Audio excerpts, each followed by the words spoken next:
अस्सलाम वालेकुम फ्रेंड्स, कैसे हैं? उम्मीद करता हूँ तमाम दोस्त खैरियत से होंगे। अल्हम्दुलिल्लाह मैं भी खैरियत हूँ। वेलकम करता हूँ आपका यूट्यूब चैनल एडिटिंग फैक्ट्री में। और आज हम सीखेंगे कुछ इस किस्म की वीडियो एडिटिंग जो अभी आप अपनी स्क्रीन के ऊपर देख रहे हैं। तो इस किस्म की वीडियो किस तरीके से एडिट करते हैं तो हम तफसीलात से आपको आगाह करूंगा। आज की वीडियो को एंड तक लाजमी देखिएगा। चैनल पर पहली दफ़ा आ रहे हैं, चैनल को सब्सक्राइब कीजिएगा, बेल नोटिफिकेशन को भी ऑन कीजिएगा ताकि आने वाले हर वीडियो की नोटिफिकेशन सबसे पहले आपके पास पहुंच सके। उर्दू जो शायरी की वीडियो है, इस किस्म के जो बीट इफेक्ट उसके अंदर आ रहा है, जो हर्ट इफेक्ट आ रहा है, वो किस तरीके से आप ट्रांजेक्शन वगैरह मतलब एक बहुत ही कमाल की लुक देगी आपके ये वीडियो। वो किस तरीके से एडिट करनी है, पिक्सल लैब और काइन मास्टर को हम यूज़ करेंगे और दोनों एप्लीकेशन को किस तरीके से यूज़ करना है वो आज की वीडियो में आपको पता चलेगा। तो टाइम ज़ाया किए बगैर चलो स्टार्ट करते हैं आज की वीडियो। जी फ्रेंड्स, तो सबसे पहले आपने पिक्सल लैब एप्लीकेशन को अपने मोबाइल फ़ोन में ओपन कर लेना है। जैसे ही आप ओपन करेंगे आपके सामने कुछ इस किस्म का इंटरफेस शो होगा। तो यहाँ पर आपने 3 डॉट के ऊपर क्लिक करके इमेज साइज़ के ऊपर क्लिक करना है और यहाँ पर आपने 9:16 रेशो जो है वो सिलेक्ट करनी है। 9 एक जगह पे लिखना है और यहाँ पर आपने 16 लिखने के बाद उसका साइज़ है उसको इस तरीके से डन करना है और यहाँ से ओके करेंगे तो आपके पास ये जो साइज़ है इस किस्म का आ जाएगा। तो ये जो ऊपर टेक्स्ट लिखा हुआ है इसको यहाँ से मैं डिलीट कर देता हूँ। जो बैकग्राउंड है उसको हम कलर जो है वो पहले यहाँ से ब्लैक कर देते हैं। तो यहाँ से मैं कलर में जाऊँगा और यहाँ से जो है ब्लैक कलर मैं सेलेक्ट करूँगा और इसका जो बैकग्राउंड का कलर है वो मैं ब्लैक करके यहाँ से ओके कर दूँगा। अभी आपने एक पिक्चर ऐड करनी है, उसका लिंक मैं आपको दे दूँगा डिस्क्रिप्शन बॉक्स में, वहाँ से जाके भी उसको आप डाउनलोड कर सकते हो। वैसे आप पिंटरेस्ट एप्लीकेशन में मैंने पहले बताया हुआ है कि कैसे पिक्चरें वहाँ से ये जो इस किस्म का स्टेटस बनाना होता है, ये तस्वीरें कहाँ से मिलती हैं, वो वीडियो लिंक ऊपर आ रहा होगा, आपको वहाँ से जाके वीडियो देख लीजिएगा। तो यहाँ से प्लस वाला आइकन पे क्लिक करते हैं, फ्रॉम गैलरी पे क्लिक करते हैं और उस फोटो को यहाँ पर ऐड करते हैं। जी फ्रेंड, तो ये पिक्चर मैंने यहाँ पर ऐड कर लिया है। मैं इसको खींच के साइज़ में थोड़ा सा बड़ा कर लेता हूँ, इस जगह पे इसको एडजस्ट करता हूँ। आपने एक और चीज़ का ध्यान रखना है, आपने यहाँ पर इस बॉक्स के ऊपर क्लिक करना है और यहाँ नीचे आपको जो यू नज़र आ रहा है इसके ऊपर आप क्लिक करेंगे तो यहाँ आपको एक रेड लाइन नज़र आ रही है सेंटर में। तो आप इससे अंदाज़ा लगा सकते हैं कि आपकी जो पिक्चर है वो सेंटर में आ रही है या कहीं दाएँ बाएँ है। जिस अपनी तस्वीर को यहाँ पर एडजस्ट कर लेने के बाद आपने यहाँ पर देख लेना है कि बिल्कुल सेंटर में। उसके बाद आपने करना क्या है, इसको आप यहाँ से हटा दें। उसके बाद आपने क्या करना है, आपने यहाँ पर जाना है प्लस वाला आइकन पे और यहाँ पर जाना है शेप वाले ऑप्शन में। ठीक है, तो शेप पर जाते हैं और यहाँ से हम इसका जो रेडियस है इसको थोड़ा सा दे देते हैं तकरीबन 4 का।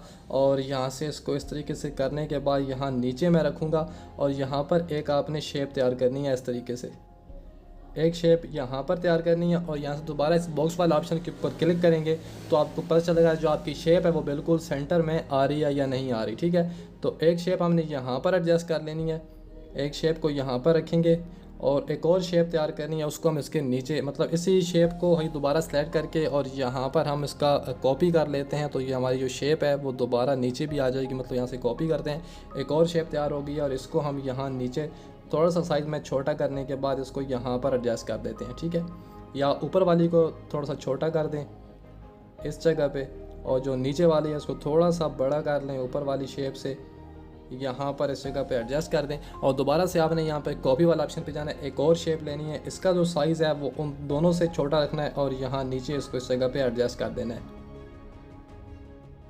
उसके बाद यहाँ पर शेप को एडजस्ट कर लेने के बाद आपने यहाँ से प्लस वाले आइकन पे क्लिक करना है, टेक्स्ट में जाना है और यहाँ पर डबल टैप कर लेने के बाद यहाँ पर आपने कोई भी अपना जो भी आप लिखना चाहते हो वो आपने यहाँ पर लिख लेना है। तो ये मैंने यहाँ पर लिखा था इंतकाल, क्योंकि जो मेरी वीडियो थी वो इससे जो स्टेटस था जो शायरी थी वो इसी हवाले से थी। तो आप कोई भी यहाँ पर चीज़ लिख सकते हैं, वो आपकी अपनी चॉइस है।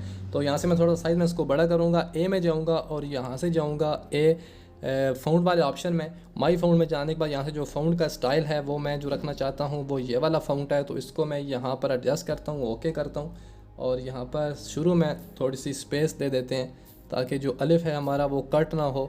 और यहाँ से मैं इसको ओके करता हूँ, दोबारा ओके करता हूँ। इस तरीके से मैं इसको यहाँ पर थोड़ा सा साइज़ में छोटा कर देने के बाद यहाँ इस जगह पे इसको एडजस्ट कर दूंगा। ठीक है, अभी आपने क्या करना है, इसका जो कलर है उसको चेंज करना है। तो यहाँ से हम जाएंगे कलर वाले ऑप्शन में और ग्रेडियंट्स में जाने के बाद यहाँ पर जो कलर है मैं इसको ये वाला दे रहा हूँ, आप कोई भी कलर दे सकते हैं। मैं इसको ओके कर देता हूँ और यहाँ से जो शेडो है इसका वो थोड़ा सा इसको इनेबल कर देते हैं और ओके कर देते हैं, यहाँ पर रख देते हैं, यहाँ से कर देते हैं इसको भी ओके। जब हमारा चीज़ मुकम्मल हो गई है, अभी आपने जो पोइट्री की लाइन है वो आपने यहाँ पर ऐड करनी है, एक ऊपर वाली इस शेप के अंदर, एक नीचे वाली शेप के अंदर। तो मैं यहाँ से जो पोइट्री की लाइन है वो ऐड कर लेता हूँ। जी फ्रेंड, तो जो पोइट्री है वो आपने यहाँ पर लिख लेनी है। मैंने यहाँ पर लिख के इसको इसके अंदर ऐड कर लिया है। अभी आपने क्या करना है, एक मेरे पास हैं उसे क्या कहते हैं सोशल मीडिया के आइकन, तो उनको मैं यहाँ पर जल्दी से ऐड करता हूँ। प्लस वाले आइकन पे जाता हूँ, फ्रॉम गैलरी में जाता हूँ।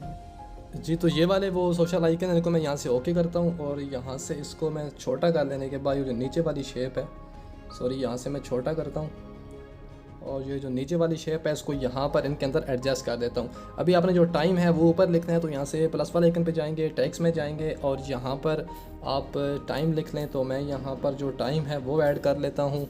कोई भी टाइम आप ऐसे ही रैंडमली ऐड कर लीजिएगा। मैं भी ऐसे ही जल्दी से ही यहाँ पर एक टाइम जो है उसको ऐड करता हूँ, यहाँ से ओके करता हूँ। इसको यहाँ पर ऊपर रखते हैं और जो इसका स्टाइल है फ़ॉन्ट का वो थोड़ा सा बोल्ड रख लेते हैं। यहाँ पर थोड़ा सा साइज़ में छोटा करके इसको यहाँ ऊपर एडजस्ट करता हूँ और दोबारा से नीचे प्लस वाले आइकन पे जाते हैं, टेक्स्ट पे जाते हैं और यहाँ पर हम जो मतलब डे है फ्राइडे लिख लेते हैं, या कोई भी आप लिख लें। फ्राइडे मैं लिख लेता हूँ, यहाँ पर लिख लेता हूँ दिसंबर और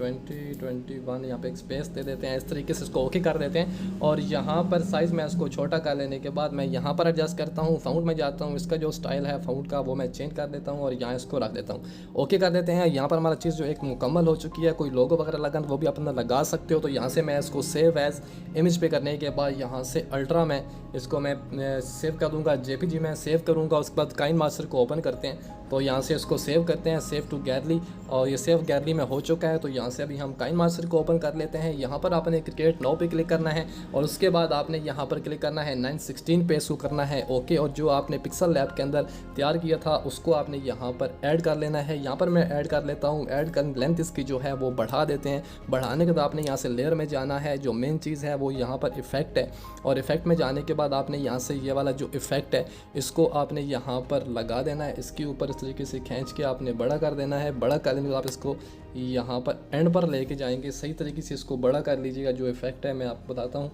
यहाँ से जितना आप इसको बड़ा कर सकते हैं आपने उतना इसको बड़ा कर देना है। बड़ा कर लेने के बाद यहाँ इसको एडजस्ट कर देना है इस जगह पे, और इसको जो आउट ओवरले एनिमेशन है वो आपने यहाँ से दे देना है फ्लिकर का। ये आप देख सकते हैं कुछ इस किस्म का फ्लिक होगा और ये आप चेक कर सकते हैं। आपने अपनी ऑडियो जो है उसको ऐड कर लेना है। यहाँ से ऑडियो में जाने के बाद या यहाँ से वीडियो में लेयर में जाने के बाद, वीडियो में जाने के बाद ऐड करके उसको एक्सट्रैक्ट करके यहाँ पर ऐड कर लेना है। उसके बाद आपने एरो के ऊपर क्लिक करना है और यहाँ से एक्सपोर्ट के ऊपर क्लिक करना है। तो आपकी जो वीडियो है, जो आपकी शायरी वाली वीडियो है वो यहाँ पर सेव हो जाएगी। उम्मीद करता हूँ आज की वीडियो आपको पसंद ही होगी। वीडियो पसंद है चैनल को सब्सक्राइब कीजिएगा, वीडियो को लाइक कीजिएगा। मिलते हैं किसी और भी ढेर सारा ख्याल रखिएगा, दुआ में याद रखिएगा। अल्लाह हाफिज़।